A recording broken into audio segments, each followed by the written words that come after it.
Welcome once again to the Bill of Rights Institute series of webinars to prepare you for the 2020 AP U.S. Government and Politics exam. My name is Paul Sargent, and for the past 6 nights and now tonight, I've been walking you through a lot of the information that hopefully you're going to need in order to do well on this AP exam. As I've been saying, I just, want to reiterate a few things. First of all, this is a very strange year. The exam is not only covering only a portion of the total course, but it's also going to be very, very short. And it's going to be a whole lot shorter. You're going to take it, at home. It's going to be a very different format than we've ever seen before. We're getting tonight into oh, that was the problem. Let me just unshare this for 1 second because I have the wrong thing up. The exam is going to be a little bit different this time. And what we're getting into tonight is going to be a part of the course where if your teachers were doing things slightly out of the say the normal order of the course, then this might be getting into information which they weren't able to include while you were in class before the whole sort of coronavirus thing got us all at home working from home. And that's getting into civil rights and civil liberties, which prior to this year, I've always done sort of at the end, right before the AP exam, just because, personal choice, that's where I thought it sort of fit best. What we're going to do as we go through this is I'm going to try and cover a lot of ground tonight because there is a whole lot to talk about when it comes to civil liberties. What I want to make sure is that I don't spend too much time getting into all of the specifics of the court cases that we're going to describe in terms of like the situations with the, that caused the case to come to court or something like that, because there are too many of them, and this could end up being a 2.5-hour webinar if I just start going off, and I don't want to do that to you guys, especially not on a Monday night, Tuesday night. Yeah, I'm coming to you tonight from the probably most famous federal penitentiary in all of American history, Alcatraz Island. This is the big one. It's not being used anymore other than for tours and things, but they aren't running tours, so I had to do this from across the bay. But I did come wearing my constitutional amendments cheat sheet t-shirt, so kind of getting in the spirit here with things. Also, a couple just housekeeping things. Down below, there is a link to the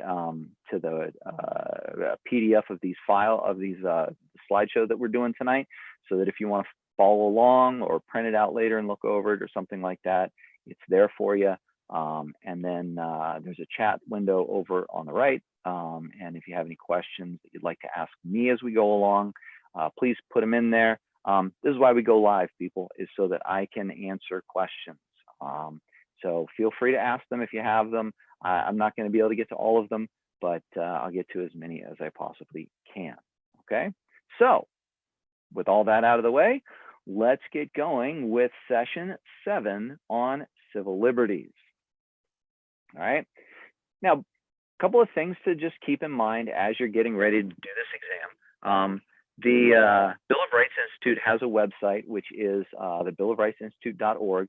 Lots of great resources here. If you have questions about some of the key Supreme Court cases that we're going to touch on tonight, if you want to look at some of the foundational documents, those sorts of things, they have all kinds of resources here. It's all free, so use it. I mean, as much as you possibly can, and as much as you need.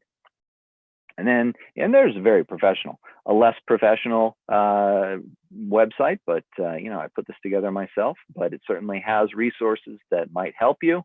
You can go to sargenotes.com. and then that'll give you access to my website, and everything's on there. Everything on there's free, so help yourself to whatever you need and enjoy and whatever, and it's just there for you. All right. So tonight we begin the third and final unit of our review. As you may or may not know, there are 5 total units in the AP U.S. government course, as laid out by the AP, by the College Board. And the last 2 units, 4 and 5, have been cut from the exam because I guess the reasoning is that because schools went virtual or maybe had problems going virtual or whatever, the College Board decided not to test you guys on that part of the course. So you have, so this is going to be our final unit. It's going to cover tonight and tomorrow night. And so here's the big idea of Unit 3. Throughout or through the U.S. Constitution, but primarily through the Bill of Rights and the 14th Amendment, citizens and groups have attempted to restrict national and state governments from unduly infringing upon individual rights essential to ordered liberty, and from denying equal protection under the law. Likewise, it has sometimes been argued that these legal protections have been used to block reforms and restrict freedoms of others in the name of social order. So here we get to the real sort of clash between security and freedom. When is one person's freedom infringing on another person's security and rights? When is an individual's freedom being usurped by the federal government? And so the Bill of Rights and then the 14th Amendment by extension protect us as citizens from an overbearing government that puts too many restrictions on our civil liberties, okay, and our civil rights. And so it can be used to do that, but it also has been used to restrict freedoms in some places due to the interpretation of this. All right, so the College Board always puts out essential questions here, and here's what they have for us on this one. To what extent do the U.S. Constitution and its amendments protect against undue government infringement on essential liberties and from invidious discrimination? There's a good word, invidious. I love it. And how have U.S. Supreme Court rulings defined civil liberties and civil rights? So we're going to go through those. We're going to talk about those over the next couple of nights, and hopefully give you a real good understanding of what they are. All right, so let's look at the College Board's big essential understanding. There's 3 of them for this unit. 2 of them we're going to cover tonight. First of all, provisions of the U.S. Constitution's Bill of Rights are continually being interpreted to balance the power of government and the civil liberties of individuals. And I think it's important that we emphasize the idea of continually being interpreted, okay? Because interpretations change. If you saw, if you were watching the webinar, or if you want to go back and watch the webinar from 2 nights ago when I talked about the judicial branch, the judicial branch's ideology can change depending on who's on the court and the ideology of the court. So, and changing times and changing social values are going to affect the way that the Bill of Rights are interpreted, and changing situations are going to do that, when the courts have to look at, restrictions on, modern social media and electronic surveillance and those sorts of things. Like, these are not problems that the founding fathers probably thought about. So it's always changing. So we have to start with the Bill of Rights here. This is James Madison. This is a guy known as the father of the Constitution. He's also the one who came up with the draft Bill of Rights to get out there. But as you should know, and you probably have known this since about like 3rd or 4th grade, they are the first 10 amendments to the Constitution. And as I've tried to reiterate over and over and over, let me just say this one more time. Amendments to the Constitution are part of the Constitution. Once it's changed by amendment, then that is the Constitution. So constitutional amendments cannot be overruled by a court as being unconstitutional. Margaret asks, what does invidious mean? Oh, Margaret, it means not so nice, underhanded. Yeah, it's.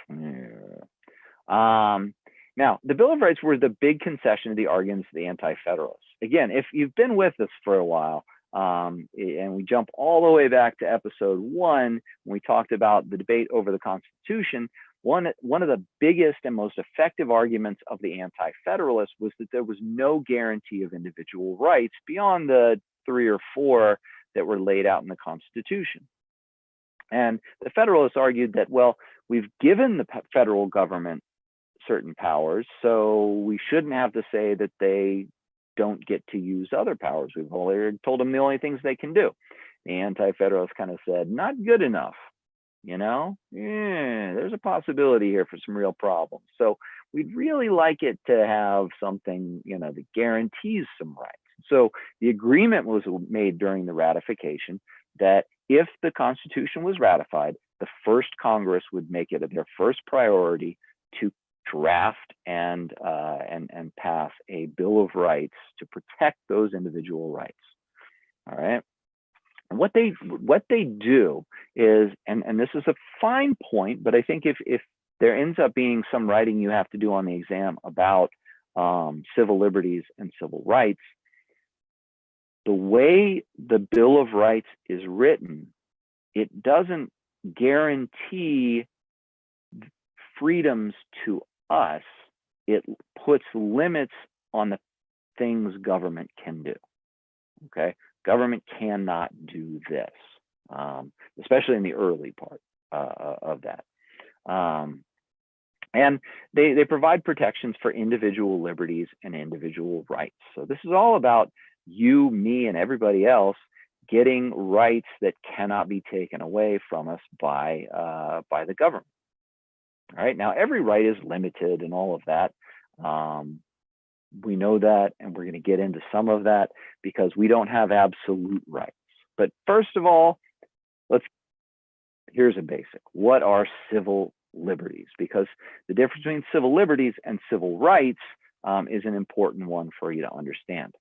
So civil liberties are guarantees and freedoms that protect against arbitrary government interference. Okay, they guarantee that if the government is going to interfere with our lives, it has to be for a particular purpose and not just for arbitrary reasons, just because they think that we might be up to something or something like that. Okay, they're guarantees that we have their boundaries on the government that can't be moved. And of course, as I've said over and over, the Bill of Rights and court decisions have interpreted things differently over time as social norms change and as times change and all of that. You can imagine, that the interpretation of a lot of this changes along with that.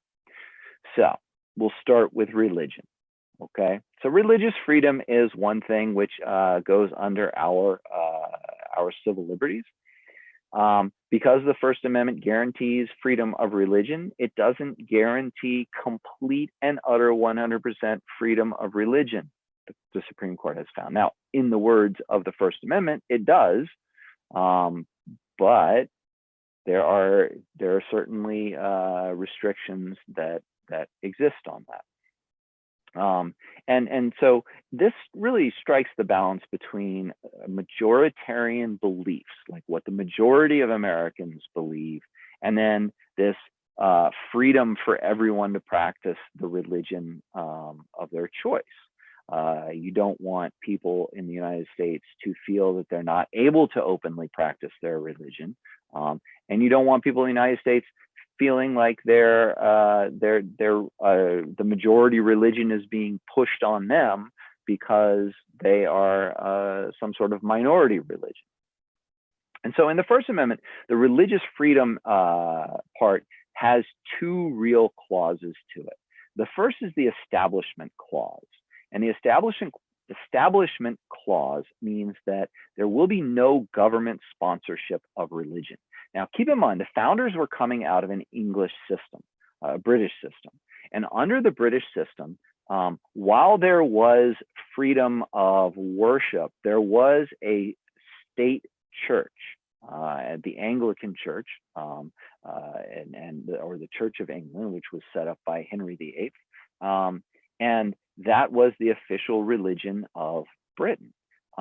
Religious minorities, for the most part, could practice their religions, but because they were not the official religion, there was always the possibility that there could be, persecutions at times and things like that. So the Establishment Clause says no government sponsorship of religion. But look at what we have here in a nice black and white photo from maybe the 1950s in the United States. We have prayer in classrooms. And I can guarantee you that that prayer is not covering every single possible religion on the face of the earth. I'm not saying that all the kids practice religions from all over the face of the earth, but I'm just saying, I'm guaranteeing you that this is probably a Christian prayer. But that would be government sponsorship of religion, because a school is an agent of the government, it's part of the government. And therefore, a teacher is an employee of the government and thus has to follow the Bill of Rights. The key court case here to understand is the court case of Ingle v. Vitale. And in the court case of Ingle v. Vitale, it was decided that that states could not mandate school prayer at the beginning of the day. And so this led to different things. Some states decided that if they couldn't have a school prayer, and the one that was on trial here was a very overtly Christian prayer, but some states tried going for a moment of silence for prayer, and then the Supreme Court said no. Eventually, they landed on a lot of school systems have a moment of silence. I used to teach in school systems in Virginia, and there was a moment of silence at the beginning of every day. And that's all it was billed as was a moment of silence. And you know what? As a teacher, I kind of liked it, because it was like 7:30 in the morning and they do the morning announcements, and then let's have a moment of silence. And all of a sudden, like, everything was quiet for a minute. And it was just like, whew, okay, I'm ready to teach. It was nice. But if kids wanted to pray, they could pray, but no one was forcing them to pray or anything like that.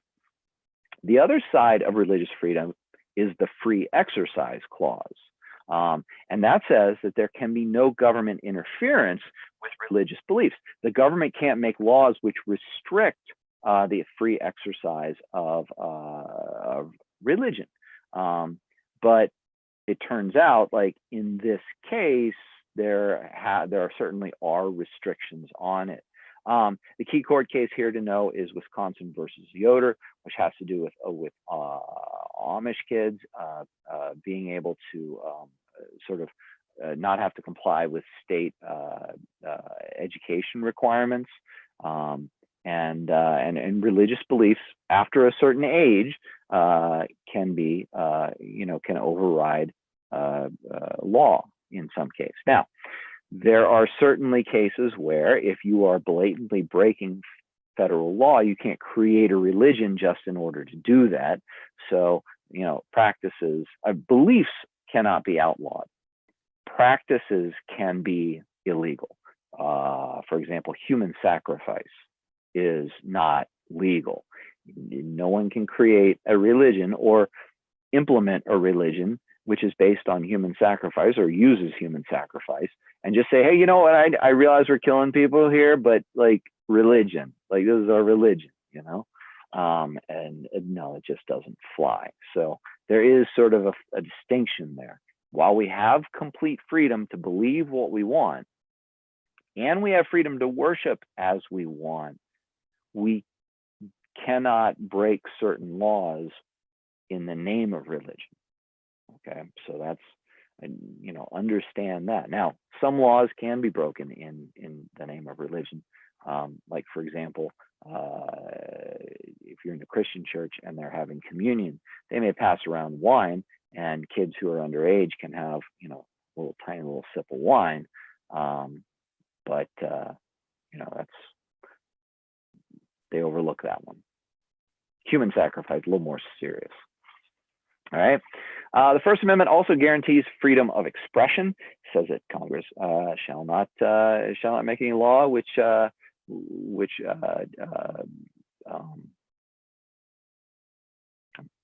verb is escaping my mind, but basically infringes on freedom of expression. And so the big question here is, like, if people can express themselves however they want to, then you get that social order versus individual freedom here. Like, where's the line that goes along?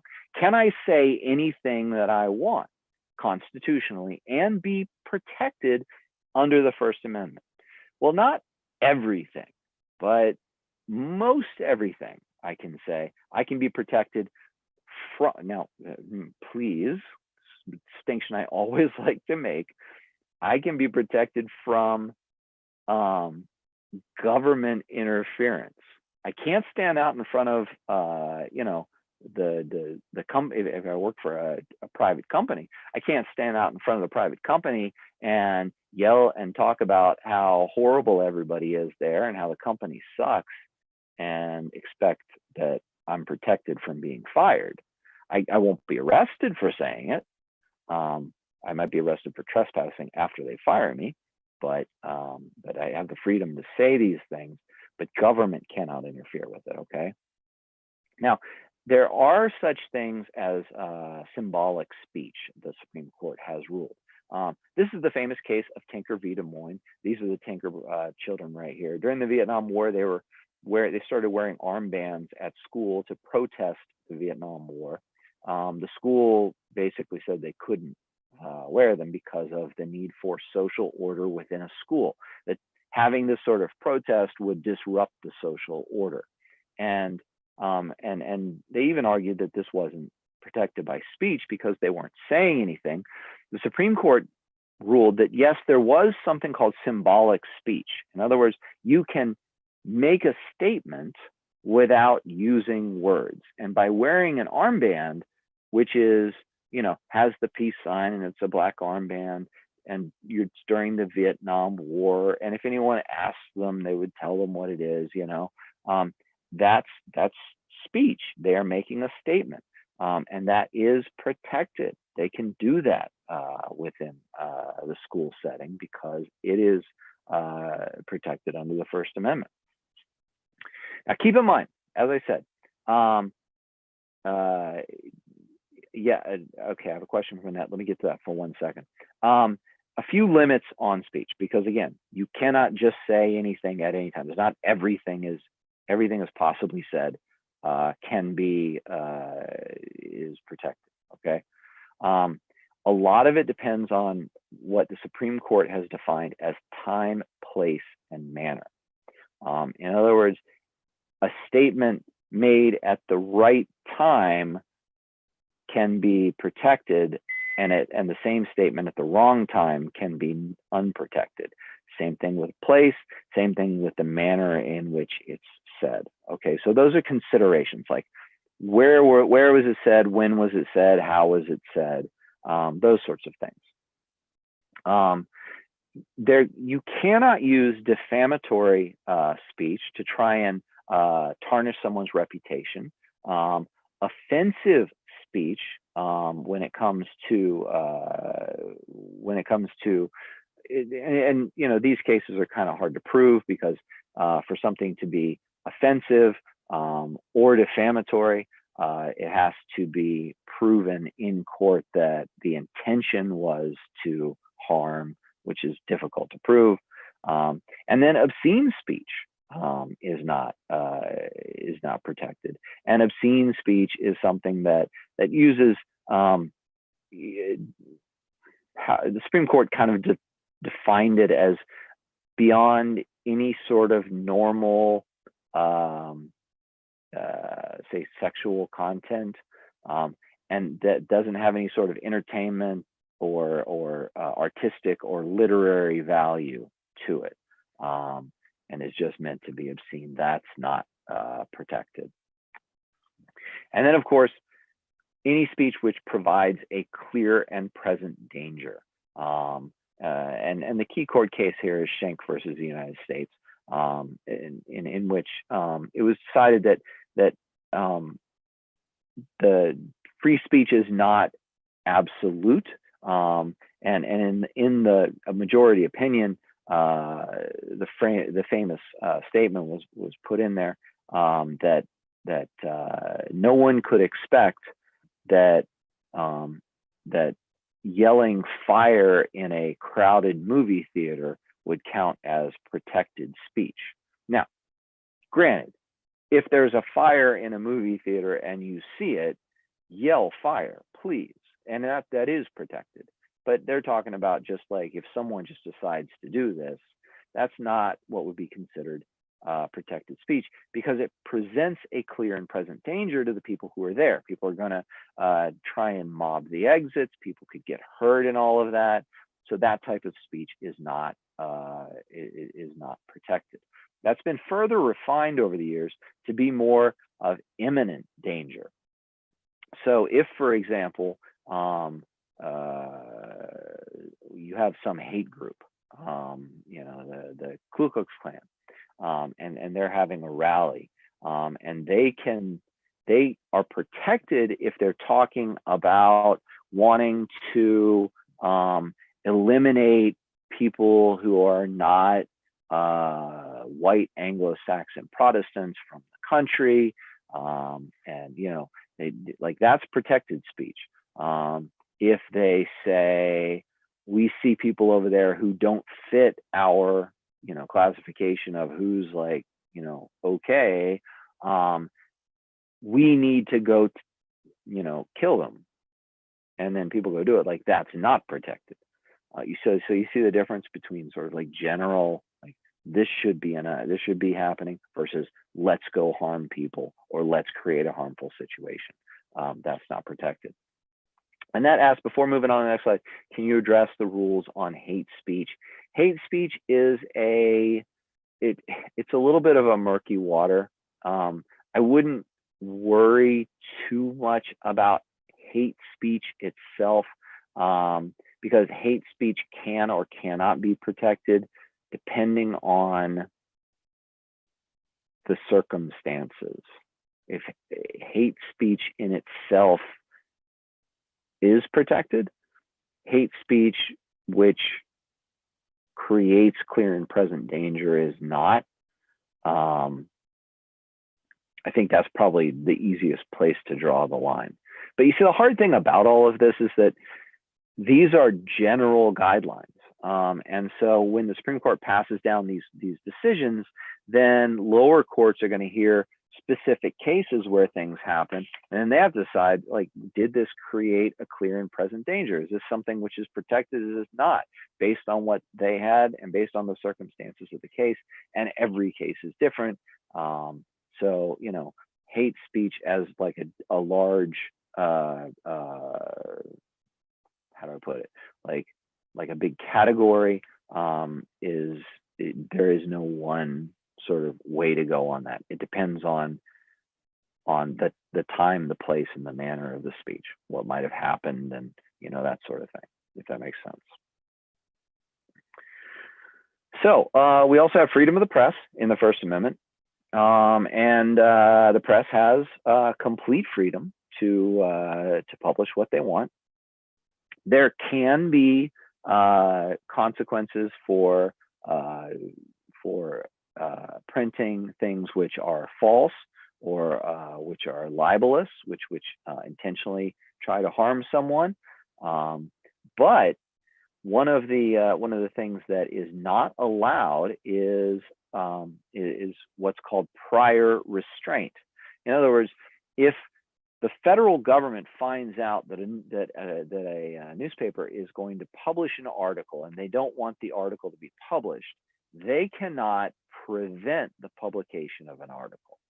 if that article is published and it say sources or cites classified documents, then the paper can be, or the individual writers or whatever, can be taken to court for violating national security laws. But in the case of the New York Times versus the United States, the New York Times was going to publish a set of papers called the Pentagon Papers, which kind of showed that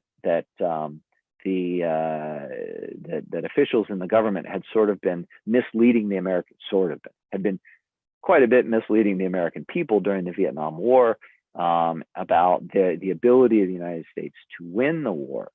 And so they were going to publish an expose on this, and the Nixon White House tried to block them from doing this. It went to the Supreme Court, and the Supreme Court said, no, you can't stop them from publishing ahead of time, but things can be done after it's published. Now, what tends to happen now is that if something like this comes up, then there will be a discussion between White House personnel and newspapers, and the White House personnel may say, I mean, this was an extreme case, but if a paper finds out that something's about to happen and they want to run an expose about how it's about to happen, the federal government might, or the president's office might call them and say, like, okay, hey guys, look, can you hold off on this for 2 days and then publish your article? And the paper will, why, and national security maybe, and then the White House might offer up, we'll give you an exclusive interview with the president, and you'll be the first ones to get it if you hold off on this story for 2 days, and then the paper will usually say, okay, that'll be good for us. And so then, they kind of agree on things, but federal government can't proactively stop the publication of something.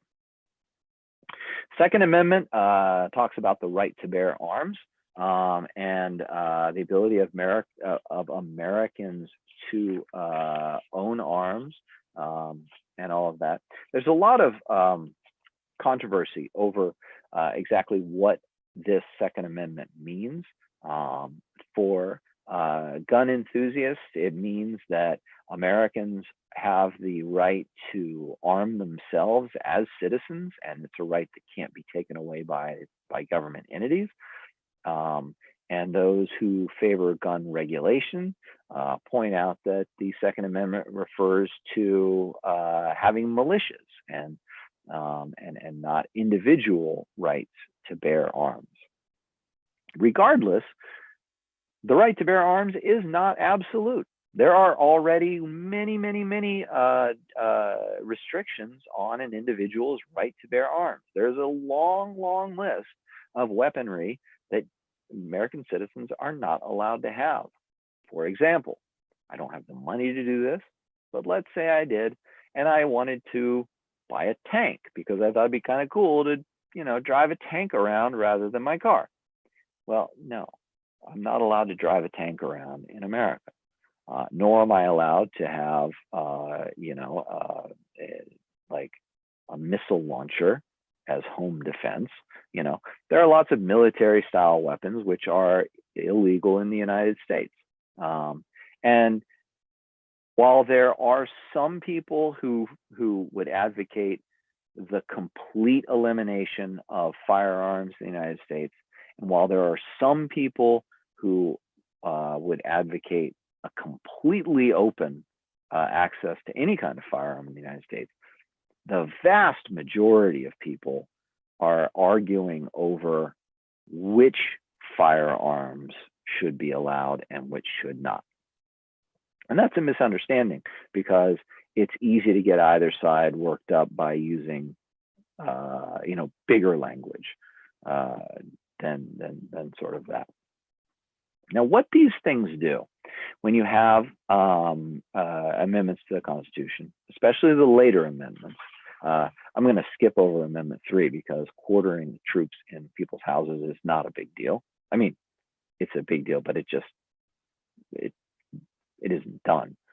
But But limits on law enforcement are provided by the latter part of the Bill of Rights, 4, 5, 6, 7, and 8, which really give rights to defendants who are accused of a crime.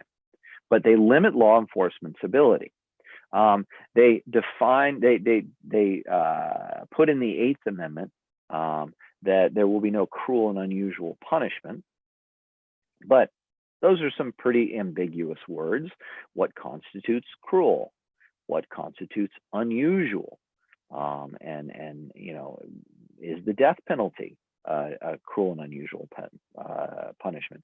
Well, for a while, the death penalty was actually outlawed nationwide as cruel and unusual, and then as different forms of execution were developed, then forms of execution are allowed. That doesn't mean it's used a lot. Some states use the death penalty more than others, but currently the death penalty under certain methods is not considered cruel and unusual punishment.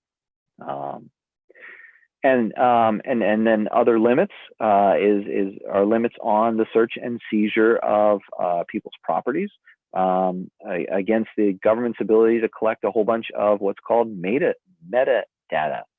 In other words, we have the 4th Amendment right against unlawful search and seizure of our property. So, you know, this is why someone can't, or an agent of the government can't come into my home and search it just because they want to. They have to have a warrant, and the warrant has to specify what it is that they're looking for. The warrant has to come from a judge and be approved by a judge, so that so the judicial branch has seen that yes, this is something that is well warranted, for lack of a better word. But what if, and I know I've brought this up a few times, but you know, it's big. What if the federal government decides to monitor all of, you know, collect digital metadata on platforms, either by tapping into AT&T's network, as they did back during the Obama administration? Well, AT&T, Verizon, Sprint, they were in all of them, or by collecting as much data as we put out there on social media and you know, everything else, and then using that to create profiles of people. At what point is that a violation of our rights to be able to do that? And it's a tough question. When you look at that, there's talk now about the idea of contact tracing, that apps on our phones could follow us everywhere and then create algorithms showing that sort of figure how viruses might spread based on, say, where I go and what the likelihood is of me running into other people and thus being exposed to coronavirus, and then spreading it to even more people. And if there is, say, let's say that Apple and Android put into their operating system some social tracking and or contact tracing, and they don't really make a big deal of telling people about it, is that a violation of my protections? You know, not by the company itself, but if the government were to use the information, because I'm sure the company would put it into the terms of agreement that we all read really carefully before we sign. All right, and then we move on to the second part here. Protections of the Bill of Rights have been selectively incorporated, and this is important, by way of the 14th Amendment's Due Process Clause to prevent state infringement of basic liberties. All right, so the idea here is selective incorporation, okay? And to incorporate something means to bring it in, and selectively means like a little bit by little bit. So selective incorporation kind of comes from the 14th Amendment. Now, the 14th Amendment originally the intention was to deal with newly freed slaves. The 13th Amendment to the Constitution abolished slavery. But then there was the question of like, well, okay, these people are now free. What's their status as people in the United States? Are they citizens? Are they not? Can they states started treating them differently. States in the South passed black codes immediately, which limited all kinds of things for former slaves. And so the 14th Amendment tried to clear all that up. And basically, what it said, as it said, okay, we are going to give citizenship to these freed slaves. And so they went with a very broad statement that all people born in the United States are citizens of the United States and are citizens of the state in which they reside. Then they went on to say that no state can deny its citizens or cannot deny its citizens life, liberty. Gosh. It can't take away their rights without due process. In other words, like you can imprison someone if you go through the trial process, but you can't just take away their rights. Okay, so what the due process clause does is it gives fair procedures for the accused. There is a due process that you have to go through to lose your freedom or to lose your property or something like that. Emma asked, is selective incorporation of all the amendments or only the first 10? Well, okay, I'll that's a good one. So selectively, they've incorporated most of the amendments. And what incorporated means is to say that states have to abide by that part of the Constitution. There are some parts of the some amendments which have not, by court order or court decision, been incorporated yet.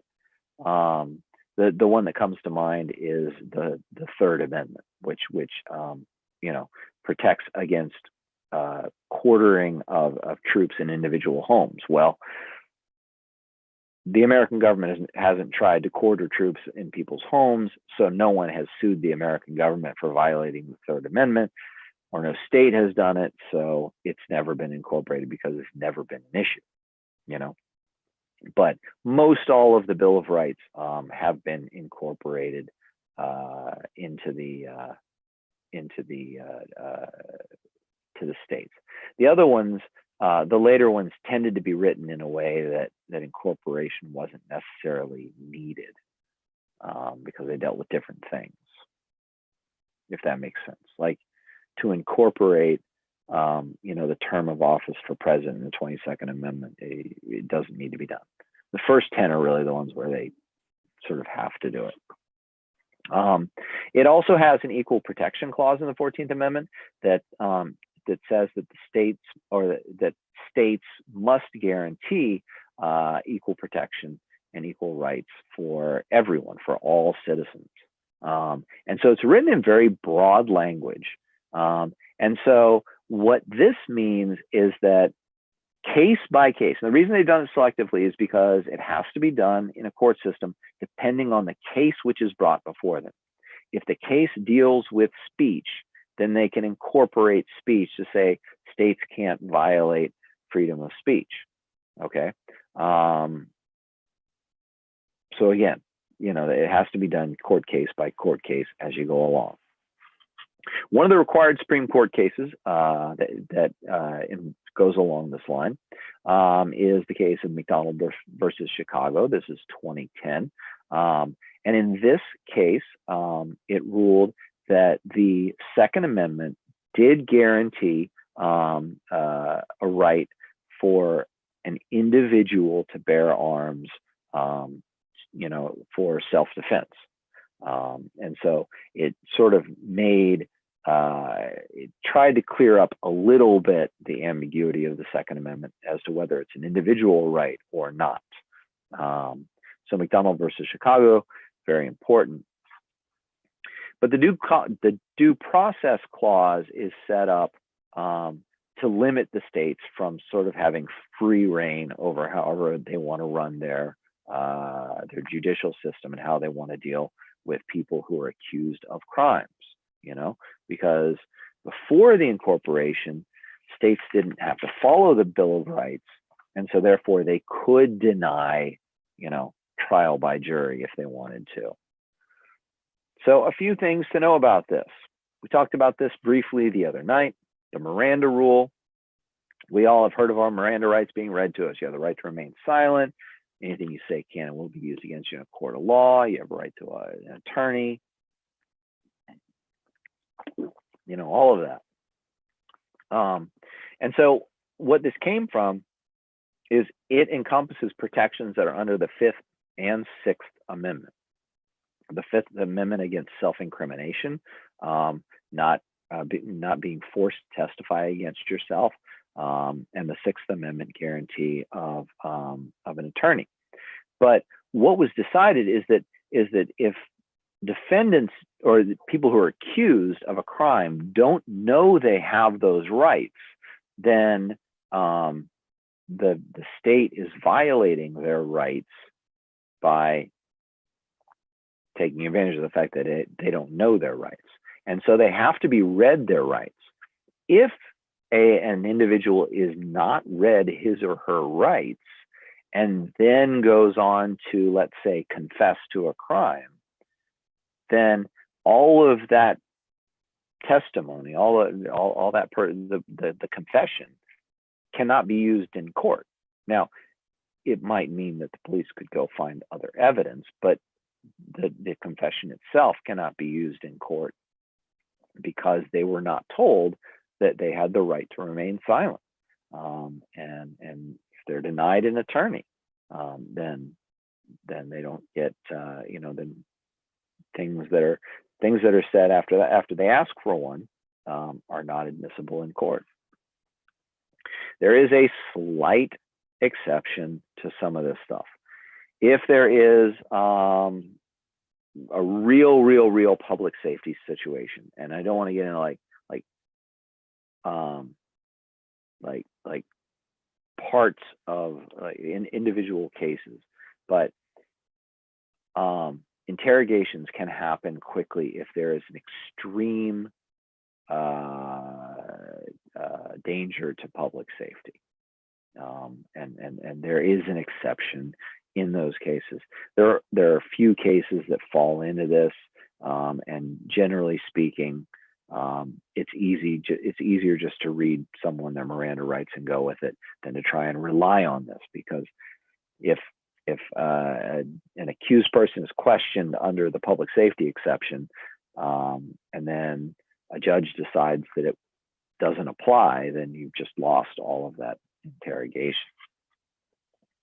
All right, there are also pretrial rights which exist for someone. And again, it's that balance between civil liberties and public security. You want to have criminals off the streets. You want to have enough of a deterrent so that crime is not as appealing, but people who are accused have to have rights to make sure that that wrongly accused people are not being sent to jail. So this includes legal counsel. Everybody has the right to legal counsel. We all have the right to a speedy and public trial, so that we don't have secret trials and someone can't be held in jail for 4 years before ever seeing a courtroom. We have the right to an impartial jury. And when they do jury selection, they try and choose people who are as impartial about this as possible. And we have the right against warrantless searches. So that, like I said, you know, the police might think something's going on in my house, but that doesn't mean they can just walk in and look around just to see how, you know, see if there is something going on. So those rights are guaranteed to us. And just a couple of things in terms of in terms of legal We all have the right to an attorney. This was incorporated to the states in the court in the case of Gideon v. Wainwright, in which case this man, Gideon, was arrested for breaking into I think it was like a pool hall or a bar or something like that. But he applied for an attorney. The state of Florida denied him one. Pretty sure it was Florida. They denied him one. And so he was found guilty because he had to defend himself. While he was in jail, he taught himself. It's a great story. He taught himself law, and he appealed his court case and represented himself through the Florida judicial system, and then appealed to the Supreme Court. And the Supreme Court ruled that, yes, he did have the right to an attorney. And so thanks to Gideon, we are all guaranteed that right. And they'll tell you in your Miranda rights, wait a minute, none of you are ever going to get arrested. They'll tell people who get arrested in their Miranda rights that they have this right, and that they'll be provided an attorney if they can't afford one of their own. And then there's also the exclusionary rule, which means that if there's evidence, and these things make it a little bit more difficult on law enforcement, but they protect individuals. If evidence is improperly obtained, then they can't use it in court.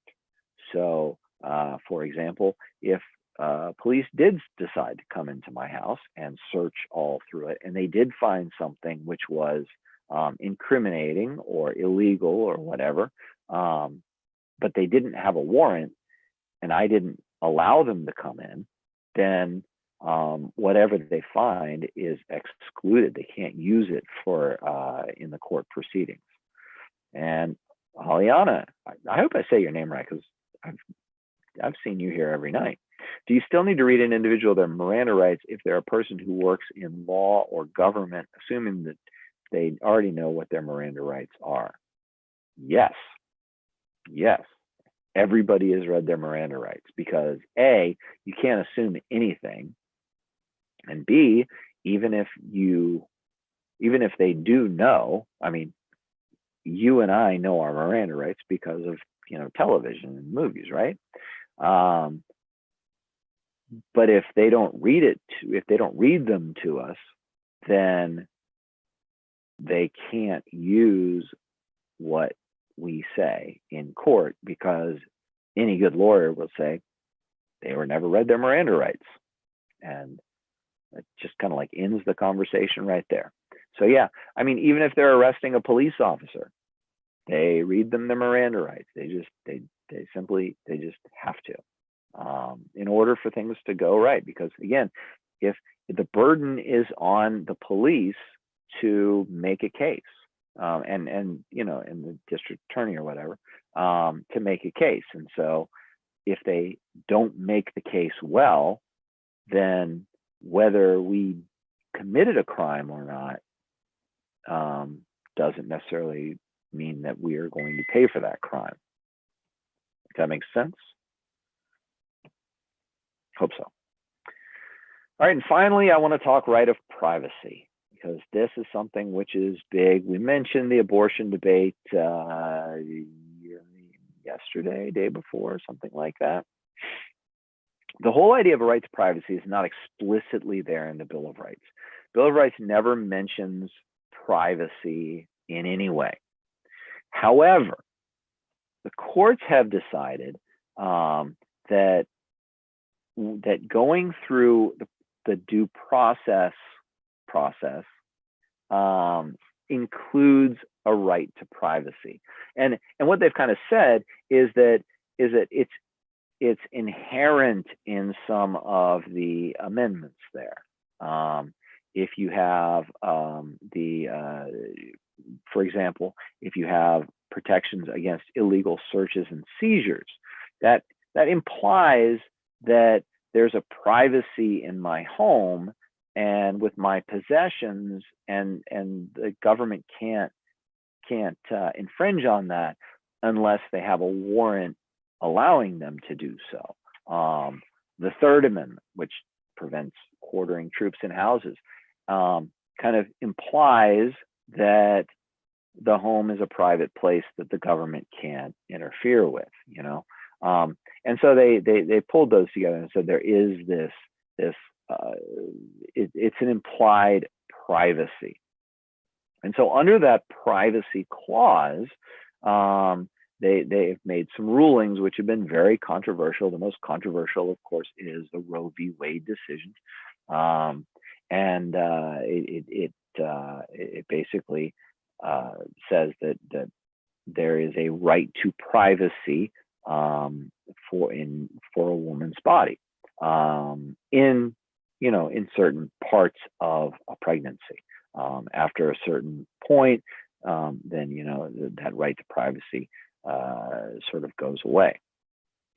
Sophia asks, if you invite a law enforcement officer to your home, can they use evidence they find against you, even if they don't have a warrant? Well, okay, I wouldn't say invite a law enforcement officer to your home, simply because, like, I'm picturing, like, hey, so and so is a nice guy, and we know him through so and so, and he also happens to be a police officer, and we're inviting him over to dinner, and he sees something illegal. Can he use it against you? Let's think more specifically in the case of like a police officer comes to your door and says, we'd like to take a look around, can we come in? If you say, sure, come in and look around, then you've you've given consent for them to do that. It doesn't mean that they're 100% covered, but it gives them a lot of ability to look for stuff. If you ask them for a warrant, do you have a warrant to search the place? Then that will keep them out. Yeah, that's more of where you would run into that sort of situation.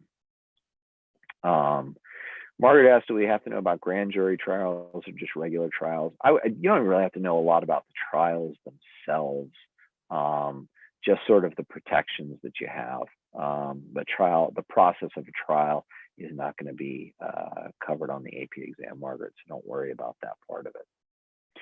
Okay, we are coming up near the end here. So I just want to say this. I mentioned this last night. This is session 7 of 9. And so we have 2 more. Tomorrow night, we're going to be taking a look at civil rights in the United States and going through the history of civil rights and what civil rights are and some of the controversies surrounding them. And then Thursday is going to be a sort of a different format.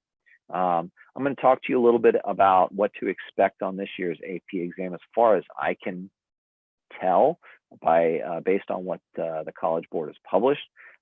I will say it over and over and over. I don't have any inside information at all. I'm going off what they're publishing on their own website. So, it's stuff that you can go check out yourself as well. But I'll go over it, talk about how you might want to approach preparing for this exam. But I also want to field questions that you still have pertaining to sort of big ideas on what the AP exam might have. So think about that. Write down some questions if you have them. We're going to move Thursday to more of a question and answer session, but certainly talk a little bit about the exam itself and how I would suggest you get ready for it as best you can. Okay.